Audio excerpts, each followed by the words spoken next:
уште еден соговорник, веројатно забележувате во другиот дел на студиото. Отвараме тема образование и зборуваме за возрастните, односно студентите, и тоа на Штипскиот универзитет Гоце Делчев.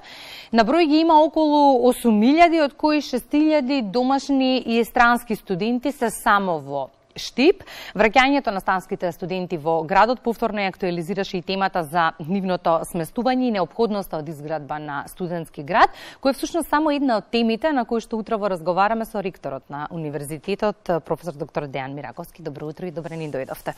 Добро утро и на гледачите. Почнавме со одредена бројка колку студираат на универзитетот студенти, и се оно што ме интересира од каде се и дали се точни бројкиве пред се. Бројката, добро, бројот на студенти флуктуира, тие се движат, абсолвенти доаѓаат, заминуваат, бројката е околу 8.000 вкупната бројка, од нив некаде од 6.000 студенти во Штип, околу 10% се странски студенти, околу 600 активни се странски студенти, дополнително има и околу 400 студенти кои што учат подготвителна година, односно учат македонски јазик, значи вкупно околу 1000 студенти од странство. Најмногу од нив се од Турција, но во последно време со акредитациите на програмите на англиски јазик имаме студенти од цела Европа, Германија, Шведска, Англија, па и двајца од Соединетите Американски држави студираат. Покрај нив има и голем број на студенти на Еразмус. Секоја година ние имаме доста договори, имаме доста активна канцеларија за Еразмус. Вкупниот број на Еразмус студенти и наставен кадар варира, но имаме студенти, мислам, околу 40 во овој семестар, од Шпанија, Португалија, од многу европски држави. И, професор Мираковски, оно што е горлив проблем не е образовниот процес, туку сместувањето на студентите. Од информациите кои што ги имаме, голем дел од нив плаќаат кири, дел од нив се сместени во неколкуте студентски домови, дел во државниот ученички дом, дотолку повеќе е неопходно да проговориме за темата за која што тлее некако изминативе години, студентскиот град. Таа тема малку беше тргната во периодот на COVID, дефинитивно посебно со зголемувањето на бројот на странски студенти, дефинитивно е неопходно да се обезбедат подобри услови за сместување на студентите. И јас се надевам, тоа не е директна надлежност или само надлежност на универзитетот, но се надевам дека во соработка со Министерството за образование и со локалната самоуправа веќе имаме солидна соработка на таа тема. Се надевам дека ќе успееме во наредниот период, ние го иницираме тој проблем, дека е неопходно да се направат подобри услови за сместување и од наша страна се трудиме да бидеме максимално транспарентни во процесот, односно да бидат студентите информирани однапред со што располага градот Штип, кои се условите, каде можат да бидат сместени и веројатно тука ќе има и во иднина, како да кажем, имате преференции, имате студенти што сакаат да бидат сместени во домови, студенти што сакаат да бидат сместени во превен. Дефинитивно. И јас се надевам дека ќе успееме во тие соработки да обезбедиме услови за посебен објект или една форма на студентски град во кој најголем дел од студентите ќе може да бидат сместени. За тој посебен објект каде би се наоѓал се шпекулираше за локацијата за старото нервно оделение, кое што од информациите кои ги имам пред 10 година општина Штип му го отстапи користничкото право. Ова е всушност локација на која што урбанистички се шири градот. Има ли интерес и какви се информациите, дали има опција некаква старото нервно оделение да се пренамени, да стане голем објект каде што студентите би сакале да престојуваат? Тоа е земјиште кое што е доделено на Универзитетот Гоце Делчев од Штип. Ние сами, како што спомнав, немаме директна надлежност да градиме таков објект. Се надевам, ние го иницииравме како проблем и веќе има интерес и од самиот град да се урбанизира тој простор, бидејќи, како што спомнавте, целиот простор околу е веќе урбанизиран. Се надевам дека со поддршка на Министерството за образование ќе успееме да најдеме некои форми кои што ќе овозможат во релативно брз период да се изградат објекти и во корис на студентите, но и на самиот универзитет, универзитетот ние нашата директна надлежност е да се грижиме за објектите за настава и за трансфер, да кажем, некаков на тие знаења, и од тој аспект веќе имаме и готови проекти. Како универзитет имаме готов проект за Центар за трансфер на технологии, не на таа локација, на локацијата на Кампус 2, готов, спремен за градба, доколку обезбедиме финансии, и целосно исто готов проект изготвен, спремен за градба за нова зграда за Факултетот за медицински науки, која што е малку поголем зафат, но е многу важен за нас како универзитет. И не случајно отворивме оваа тема, бидејќи секој студент кога се информира за тоа каде и што би студирал, прво ги гледа опциите кои што ги нуди универзитетот, втората точка е каде би престојувал, нели? Дефинитивно. Квалитетот на образованието, не можев да не го искористам вашето гостување во Македонија на утро за да проговориме на уште една тема за која што многу ваши колеги велат дека е горлива изминатиот период, и многу параметри укажуваат на тоа дека треба многу реформа во образованието. Вовед за следното прашање ми се последните податоци, да речеме, на Државниот завод за статистика за основните и следните училишта направени на крајот на 2020-2021, кои што велат, да речеме, дека од 185.000 ученици во редовните основни училишта, одлични биле 70.900 ученици, што на прв поглед радува, бидејќи нели имаме успешни ученици, но колку е реален успехот видовме на средината на минатата година со опцијата за упис во средното училиште Орце Николов, каде што видовме какви се петките. Вашите колеги велат дека состојбите во образованието се само отсликување на состојбите во општеството. Каков е вашиот став на темата? Образованието е веројатно слика на тоа што ни се случува во целина во општеството, но според мене образованието е еден од основните столбови за развој на општеството, и додека не го фокусираме како таков и не го посветиме вниманието должно и ресурсите потребни за образованието, верувам дека нема да имаме промени. Ние ги гледаме, јас лично сметам дека тука треба еден сеопфатен пристап за промена на односот на општеството во целина, не само на политичките структури, на општеството во целина за кон образованието. Како што спомнав, тоа е основата за развој. Вие не може да имате добри доктори ако немате добра едукација на тие доктори. Во сите фази, почнувајќи од основното, па средното, универзитетското образование. Исто е за било која струка. Од таа причина и сметам дека е неопходно многу поголемо внимание на сите општествени нивоа да се посвети на образованието, а и ние како дел од образованието сме должни да дадеме примери и да почнеме да ги иницираме тие промени кои што треба да дадат резултат. Треба ли поголема политичка волја? Многу од вашите колеги велат дека алармот е постојано вклучен, но која гарнитура да дојде наместо да го решава кога гаси претходниот?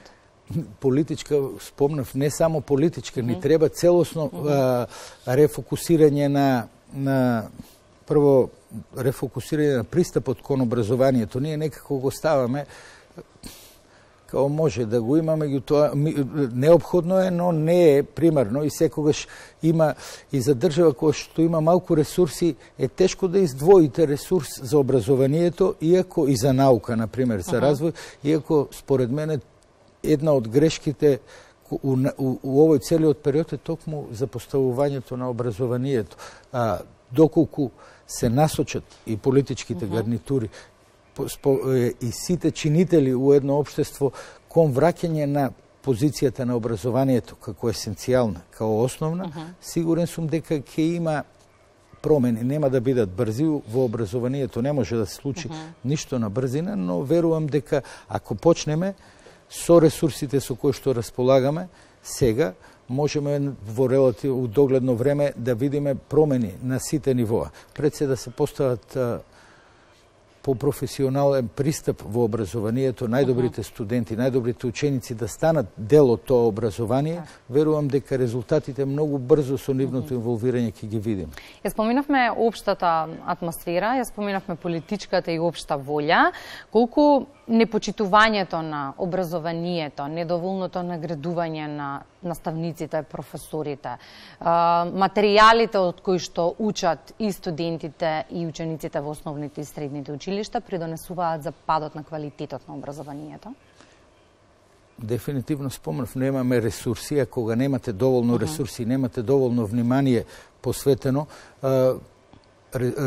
очигледно резултатите не може да дојдат или сами да се генерираат. Подолгото време занемарување на образованието, ниските плати на вработените, несоодветните материјални ресурси, вие имате училишта у кои што апсолутно нема услови за студирање, не дека и ние на универзитетите кубуриме со простор, како што спомнав.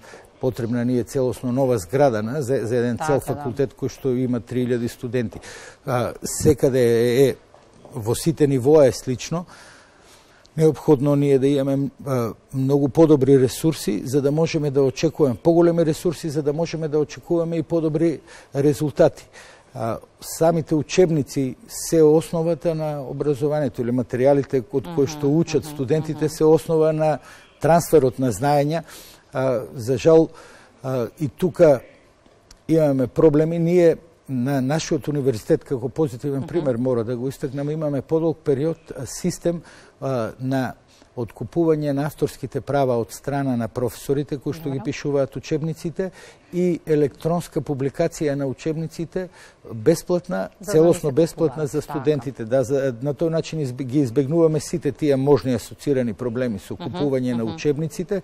Сега во последниот период работиме на подобрување на квалитетот на учебниците преку посоодветно или зголемување на нивото на рецензија, инволвирање на рецензентите и се надевам во сите процеси и се надевам дека тоа дополнително ќе го зголеми квалитетот, инаку има солидна публикација, солиден степен на публикации и покриено со учебници по сите предмети, речиси.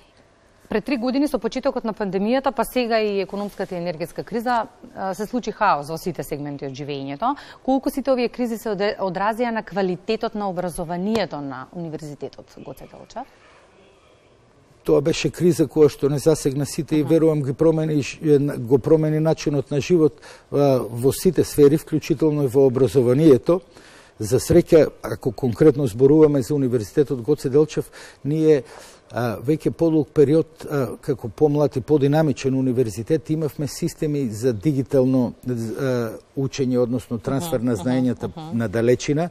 Кај нас беше имплементиран и системот преку соработка со Microsoft, беше имплементиран и системот Microsoft Teams и Moodle, алатките за проверка на знаења и публикации на предавања, комуникација со студентите преку Moodle платформата, тие беа активни, така што кога се случи пандемијата, успеавме во релативно краток временски период да се реорганизираме и целокупниот процес на комуникација со студентите го префрлиме дигитално до таа мера што дури и самиот Microsoft не издвои како еден од успешните примери на универзитети за трансфер на знаењата во фазата на пандемија.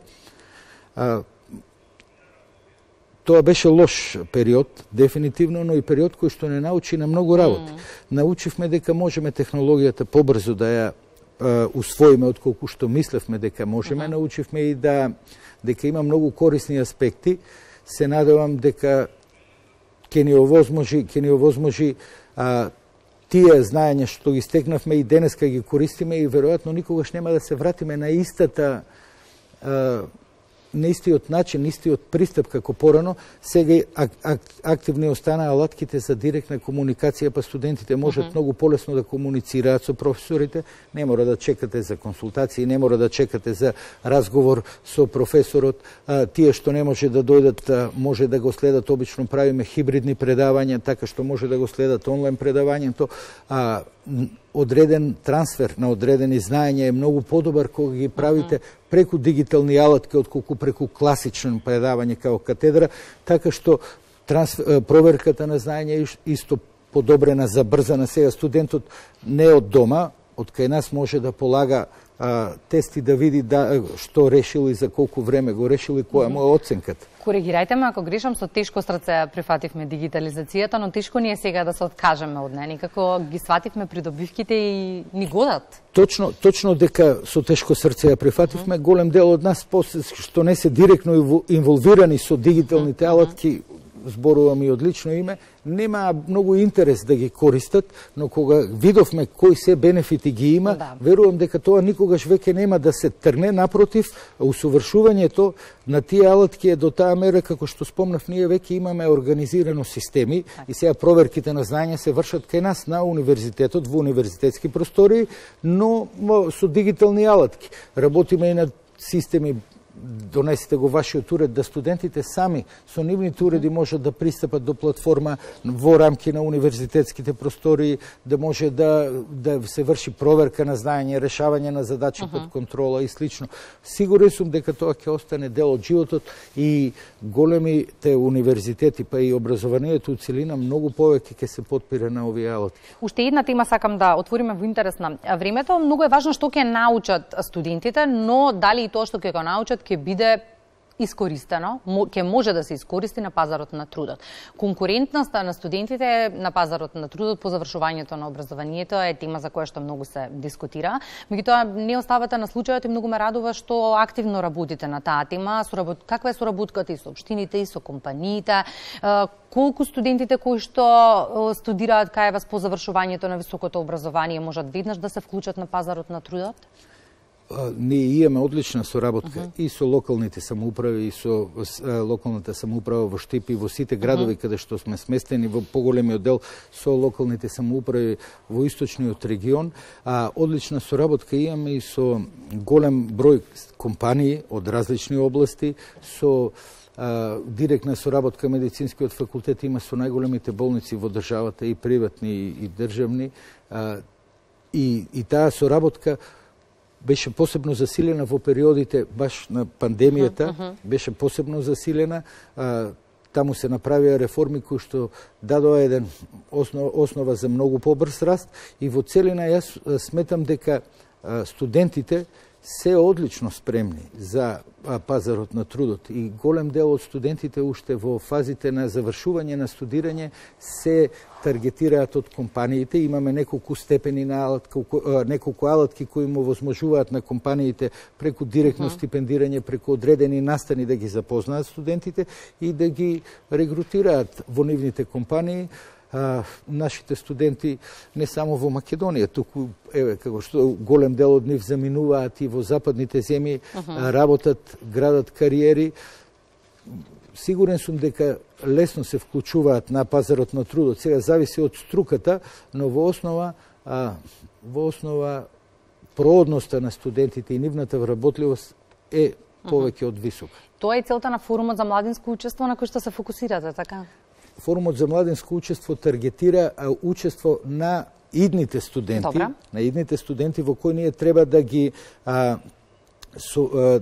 да им овозможиме да ги слушнеме нивните размислувања, да овозможиме еден вид поголема комуникација со средношколците, бидејќи сметаме дека имаме ресурси кои што тие може да ги искористат за нивен личен развој, значи директно учество во работа на нашите проекти, во работа на лабораториите, подготовка на надпревари и на тој начин градење и на нивните кариери, но и овозможување на тие талентирани добри идни студенти да може уште од порана фаза да се запознаат со универзитетот, да работат, да ја развиваат кариерата, а ние да имаме подобри студенти и идни професори. Отворивме неколку теми и би сакала да ви поставам уште многу прашања, но тоа не е времето предвидено за разговорот. Еве ќе оставиме уште едно гостување простор како би се виделе повторно. Сосема на крајот, која е пораката до вашите колеги професори, до студентите, до учениците? Во неколку наврати навестивме какви се реформи се неопходни за подобрување на квалитетот на образованието, но за тоа треба и време и пари. Како во меѓувреме генерации за губење секако немаме? Дефинитивно немаме генерации за губење. Јас сметам дека доколку се посветат и се упорни, студентите може да го стекнат знаењето кое што им е потребно. Имаме доволно ресурси на располагање за да ги искористат и доволно знаење да го искористат тоа знаење и да ја изградат кариерата во правец во кој тие замислуваат. Им треба упорност, верувам ако заедно професорите и студентите работат, можеме да стигнеме далеку и сигурен сум дека у наредниот период едноставно неопходно, немаме генерации за губење, неопходно е да се посветат на остварување на целите кои што ги имаат зацртано, независно од условите во кои работат. Со труд и со упорност, верувам дека ќе успеат да ја изградат иднината која ја посекуваат. Професор Мираковски, благодарам за гостувањето во утринската програма. Благодарам на покана.